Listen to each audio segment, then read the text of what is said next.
Hello, welcome. Thank you for joining us on this edition of News 2. I'm Sandra Gumansing. In our top story, search party volunteers were out looking for Liana Saru yesterday, hoping for the best. But by late afternoon, one of the search party leaders posted on Facebook that the search was temporarily called off. Soon after, the VIPD informed that a female body was found in a cistern in an abandoned house. By 8 p.m., the VIPD positively identified that the body was that of Liana Saru. Here's more.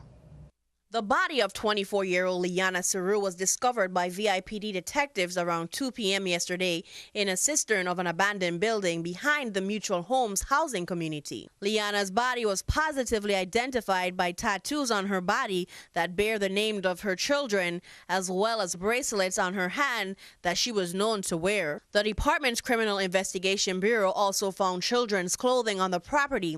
2 minors' badly decomposed bodies were found midday on Tuesday, August 1st, near the Haypenny Beach. The bodies were found on the South Shore Road, about a quarter mile east of Halfpenny Beach. All right, about 15 feet off the edge of the road, over a barbed wire fence in the bushes. DNA testing is being conducted to positively identify if the bodies are that of Liana's sons, who were last seen with their mother leaving the Lagoon Street complex apartment on Friday, July 28th, in a 2011 silver Toyota Yaris. Yes, the vehicle was actually burnt, and nobody actually reported the fire. So the vehicle was burnt to like partial dust. The plate number and some circumstances that surround the vehicle that we know of lead us to believe that the vehicle might be Ms. Saru's vehicle. The VIPD is still investigating the motive of the murder of the Saru family, and they are also awaiting autopsies to identify just how Liana, Jordan, and Jeremiah were murdered. Crime Stoppers VI and the Republican Party of the Virgin Islands have put up rewards for any information leading to the arrest and conviction of persons or person responsible. For News 2, I'm Stephanie Shalana Brown. Now, Crime Stoppers USVI is accepting donations to add to a larger award. Funds can be sent to P.O. Box 176, Christiansted, VI 00821, or you can log on to www.crimestoppersvi.org/donate, and that's to donate online. Now, Governor Mapp and Lieutenant Governor Osbert Potter extended their condolences to all those impacted by the tragic incident, and they thanked the many concerned Virgin Islanders who are participating in the search and the prayer vigils. Here's more from Governor Mapp. I'm here today with a very heavy heart, speaking to the people of the Virgin Islands about the horrific and horrible murder of Liana, Jeremiah, and Jordan Saru. This past week on the island of St. Croix, a horrible monster raised its ugly head in our community. And I want to assure the people of the Virgin Islands that all of the resources of the government of the Virgin Islands have been brought to the table to solve this heinous crime. I want to also let you know that the law enforcement agencies are assisting, and the U.S. Attorney's Office is assisting the Virgin Islands Police Department in the pursuit of the perpetrator. I want to take the opportunity to thank the very many members of the Virgin Islands community who came out in search parties assisting the law enforcement community to find and locate this family that was reported missing. I want to thank the members of the law enforcement community and the Virgin Islands Police Department that are working extraordinary hours to get to the bottom of this situation. As Governor of the Virgin Islands, I want to extend and add to the rewards offered by members of the private sector an additional $10,000 to anyone who provides information leading to the arrest and the conviction of the perpetrators of this heinous act. I want to ask the members of our faith community and people that worship throughout our community in the many churches and synagogues and mosques to pray for Liana, her children, and their family members that are going through what must be a most difficult and terrible ordeal. in any way that you can ask the good Lord to bring strength to the surviving family members and those in the community and our community that are struggling, trying to wrap around how could such a heinous act take place in the U.S. Virgin Islands.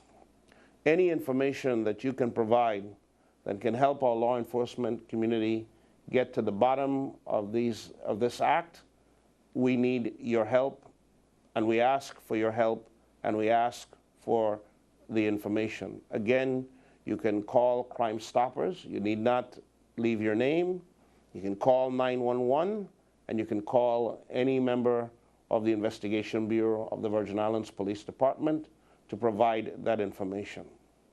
I ask you for your help, and I ask you for any information, regardless of how small you think it is, provide it, because that small bit of information might be part of the missing link as we put together and try to unravel who could be so vicious to exact such violence against an entire family. On behalf of the members of the Virgin Islands community and on behalf of myself and members of my family, I want to extend the deepest sympathies to Liana's family and friends in this tragic time. I ask God to bless the family and bless the U.S. Virgin Islands. In other news, 18-year-old Zion James, a recent graduate of the St. Croix Central High School, lost his life sadly to a car accident in Mendocino County, California on Tuesday. According to a report filed by the Press Democrat, James died after the car he was riding in with 3 others rolled over on Highway 101 north of Guyers Road. James was a passenger in an SUV that rolled over around 6 p.m. on Tuesday. The driver of the SUV was a 24-year-old that was said to have lost control of the car for an unknown reason. A candlelight service is being held for Zion James this evening at the Frederickstead dock, where Zion frequented. Yarkmeal Henry, Zion James's best friend, was also in the car and was injured. Henry's mother spoke further. However, at this time, the doctor is waiting for the swelling to go down to determine whether or not he will need surgery, facial surgery, and he's dealing with the pain, but more so the emotional pain of losing his best friend in the accident. And we're asking if anyone wishes to donate to his medical bills. There's a GoFundMe page that I set up, and the name of it is Rocco's Journey to Recovery.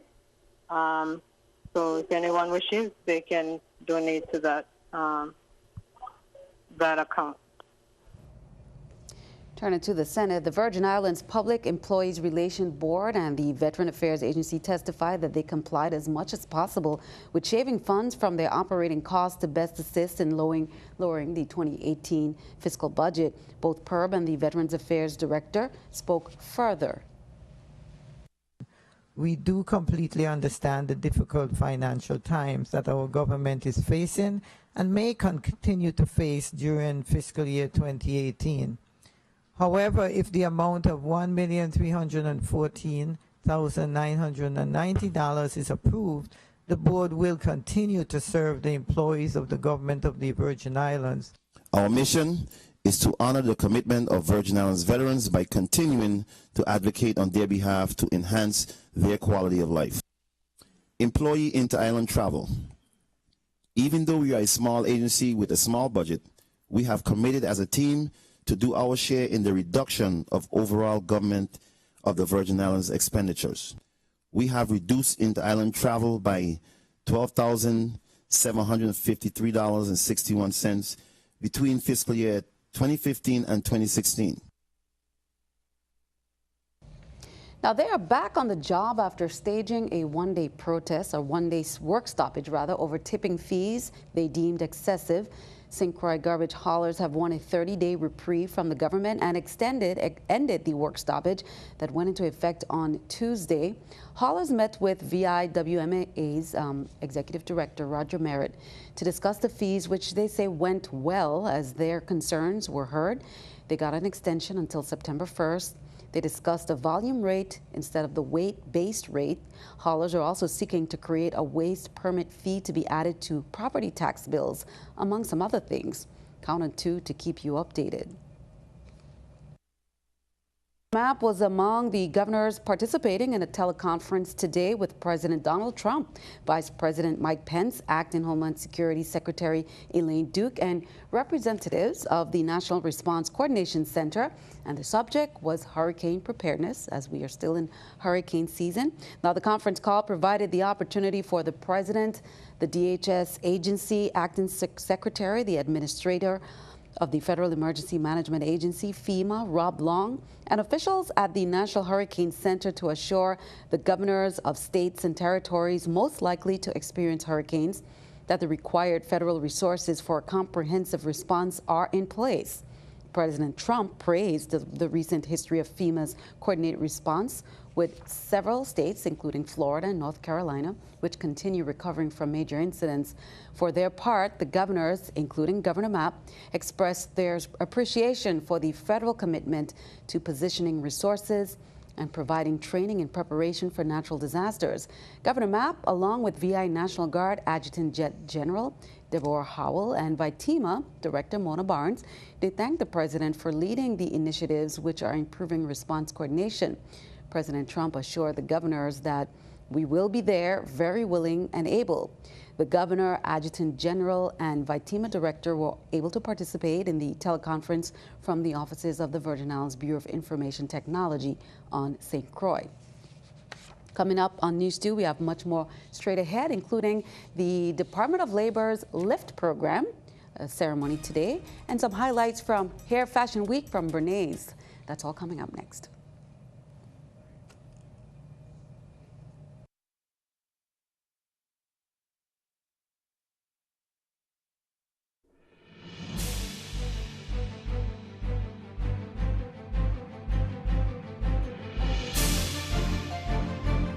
Welcome back. Washington is about to get very quiet. The House has already started their August recess. The Senate had adjourned until after Labor Day, and President Trump will spend the next 17 days away from the White House.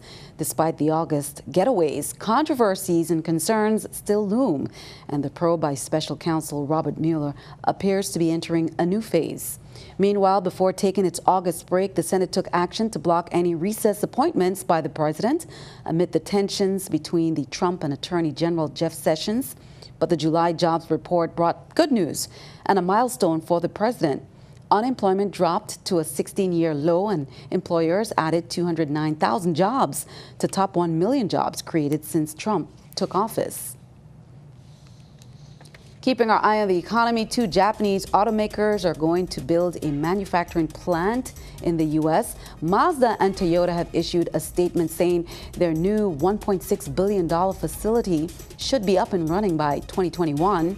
No word yet on the exact location. Officials say this is expected to create about 4,000 jobs in the U.S. Mazda says it will create crossover vehicles at the new plant, while Toyota will build Corolla models there. This announcement can be seen as a victory for President Trump. He said he was going to place a big border tax on Toyota if they build a plant outside of the U.S. Looking at the numbers, we can see the Dow up 66, NASDAQ up 11, S&P 500 also up at 4.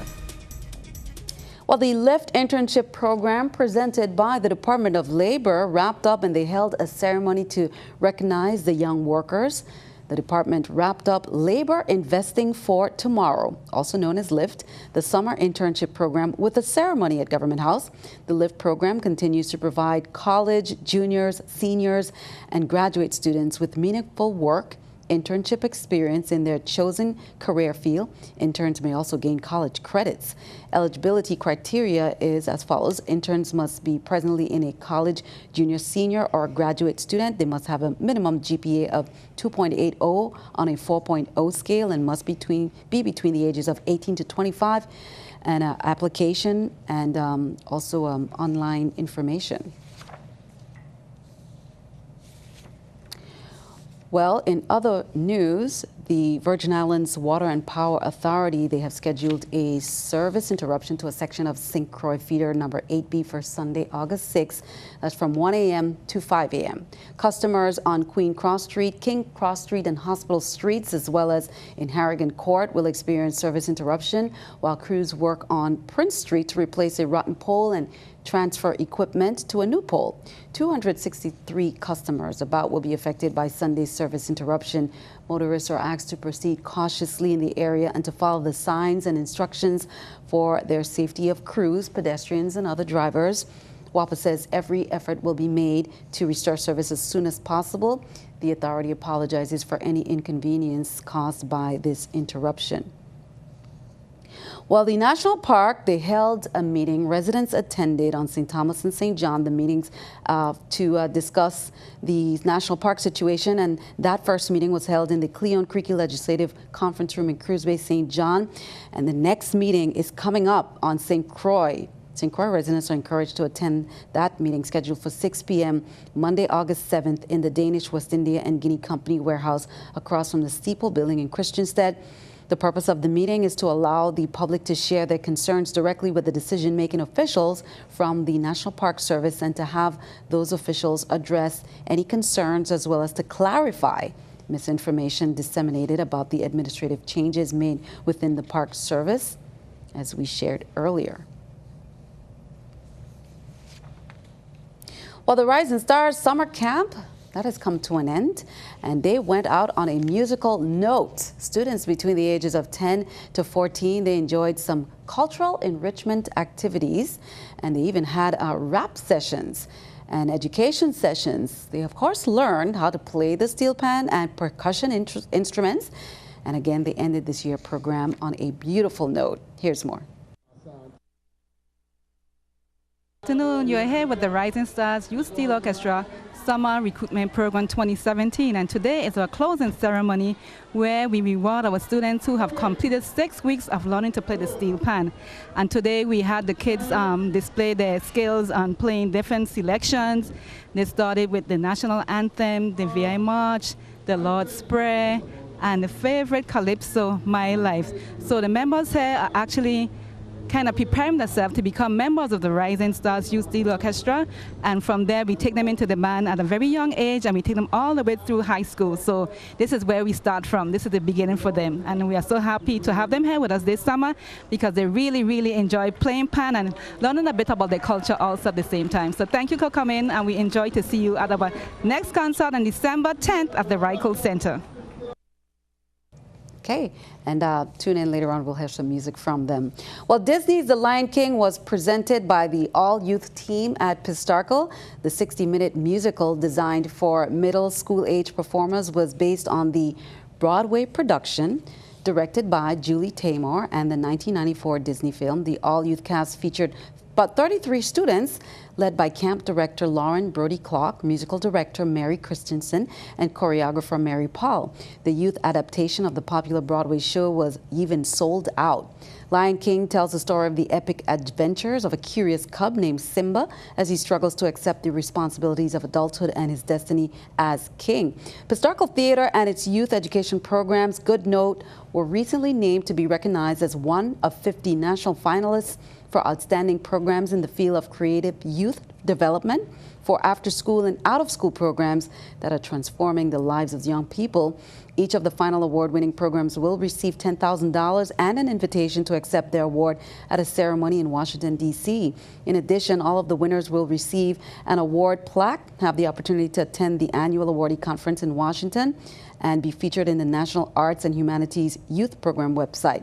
And they're going to be presenting as well more programs. Here's more from the students.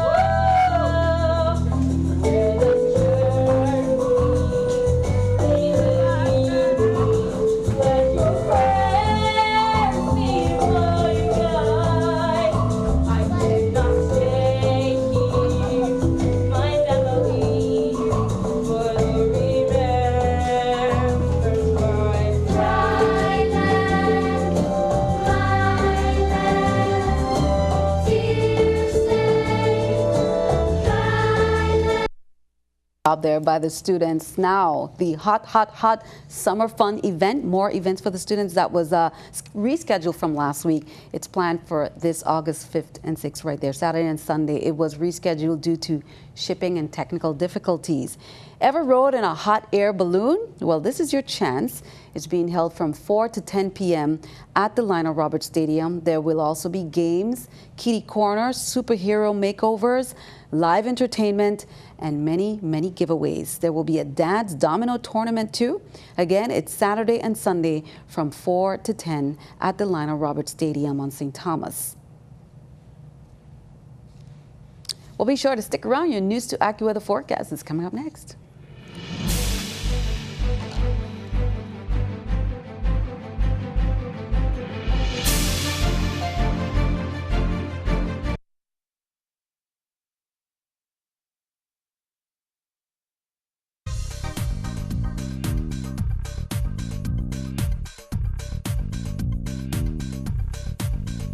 Well, as we take a look at what's going on here across the Virgin Islands, we are seeing some moisture here that's kind of exiting off to the northeast. And we're going to see as we go through the weekend kind of your typical trade wind pattern, bringing a spotty shower or two to the area. So a brief spotty shower. We do have a wave that's to our south and west. That is going to continue to push westward. We will be monitoring that one. That one has the potential for some development, and then there's one still well off to the east for late next week that has the potential for some development. So that's all something that we're keeping an eye on here. But taking a look at our current satellite, as I mentioned, some moisture there you see with this one drifting out of the area. And for tonight, we're just going to see a shower or two around with an overnight low of 80 degrees. In St. John's tomorrow, perhaps a brief shower or two and a temperature of 90. And St. Thomas, we're also at 90 degrees with a shower or two around the area. In St. Croix, 91 for your daytime high, and again there could be a shower or two. The waves on the Atlantic side are at 3 to 5 feet with an easterly wind of 10 to 15 knots, and on the Caribbean side we're at 4 to 6 feet with an easterly wind of 10 to 15 knots. Looking ahead in your forecast here, a shower or two around for your Saturday and Sunday. Sunday's high temperature 89 degrees. On Monday, perhaps a shower or two at 89. Monday night and then on Tuesday we'll see enhancement here with some showers as a wave moves through, and that's going to bring an uptick in the shower activity Monday night, Tuesday, and then behind it we'll return to our typical pattern here on Wednesday with a temperature of 89 degrees and just a hit or miss shower or two in the area. Sandy? Thanks for that. Time for our News to Weather picture there by Cecilia Camacho of the Ricardo Richards Elementary School, giving us a mixture of everything, some sun, some clouds, and some raindrops. But see that you're making some time for some fishing. That's a good plan this weekend. Send us your News to Weather picture to the address on the screen, and then tune in to see it right here on News 2. Before we leave you, we want to share a little highlight there from July 28th to Sunday the 30th. Last weekend, St. Thomas played host to a very fashionable event. It included a VIP party on Friday. On Saturday, there was a model runway party. And on Sunday, the Neon City Fashion Gala. Now, celebs were in the house. Superstar diva Beyonce Knowles' father, Matthew Knowles, was in the house with the music group you'll see it here from called Blush. There was also a barber competition. Reps from the popular Sheen magazine, they were there.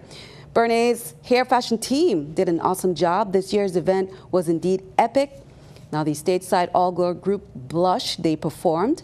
Thanks to Bernays' hair fashion for a great show. Darren Love Martin of Sheen magazine. Now, the funds were raised to benefit the Anatha organization. Here's more. Who have an investment. So a new approach to helping adolescents. That's what Anatha means. Thank y'all. God bless y'all. Hair Fashion Week. We love you. We have partnered with a powerful group. Thank you.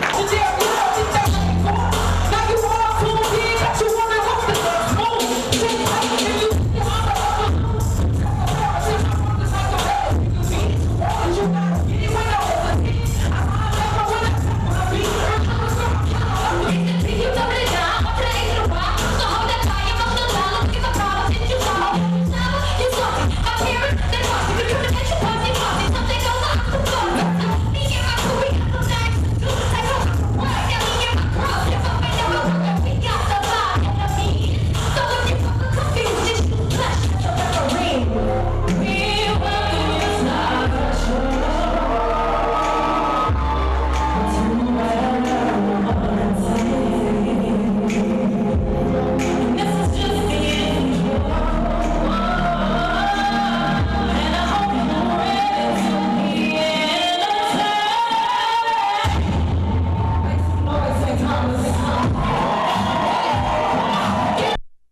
great job. Now, the Bernays Hair Fashion Sheen Magazine Model of the Year winner was Daisha Webster. Runner-up, Aisha Clendenin and Marissa Clendenin, both from St. John, some twins.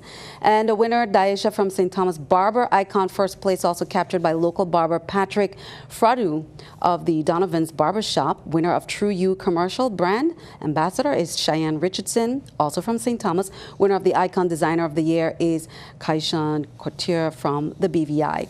Now, ending the show on a beautiful note, we leave you with music from the Rising Stars Summer Program.